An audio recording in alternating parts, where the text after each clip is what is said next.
के martial school arts में आग लगने से 18 अफराद हलाक जबकि 16 जख्मी हो गए। जख्मियों को तिब्बी इमदाद के लिए अस्पताल मुंतकिल कर दिया गया।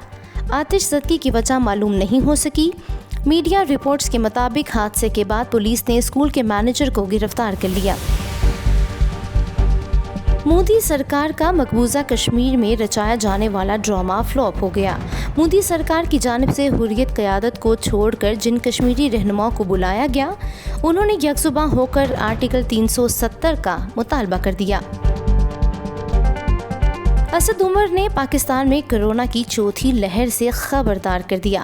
सरबरा NCOC असद उमर ने कहा कि मजबूत वैक्सीनेशन प्रोग्राम जारी न रहने की सूरत में कोरोना की चौथी लहर का खतरा है।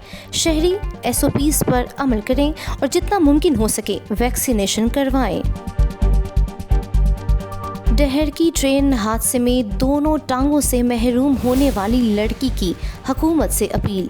कायनात ने अपनी वीडियो में हुकूमत और वज़ीर-ए-आज़म इमरान खान से गुजारिश की है कि मेरा इलाज करवाया जाए ताकि मैं अपने पैरों पे चल सकूं और मेरे ख़ानदान के लोग जो बच गए हैं उनके साथ रह सकूं।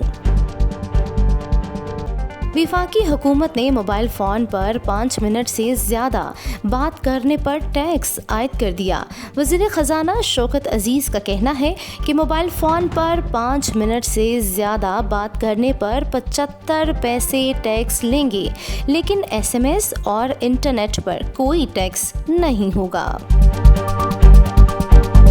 PSL 6 में सबसे ज़्यादा रन्स बाबर आजम ने बनाए, जबकि सुहेब मकसूद बेहतरीन खिलाड़ी करार पाए। बाबर आजम PSL के 11 मैचेस में 556 रन्स बनाकर टॉप पर रहे, जबकि सुहेब ने 12 मैचेस में 5 निस्फ सेंचुरियों की मदद से 428 रन्स स्कोर किए।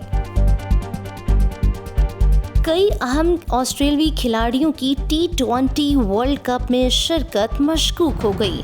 ऑस्ट्रेलियाई कप्तान एरन फिंच का कहना है कि जो खिलाड़ी अभी टूर पर हमारे साथ जा रही हैं, आगे भी पहले उनको ही मौका मिलेगा। महकमा मौसमियात के मुताबिक आज मौसम गर्म और खुश्क रहेगा, जबकि शाम के वक्त मुल्क के कहीं कहीं हिस्सों में खुशगवार हवाएं चलने और बारिश की पेशगोई की गई है।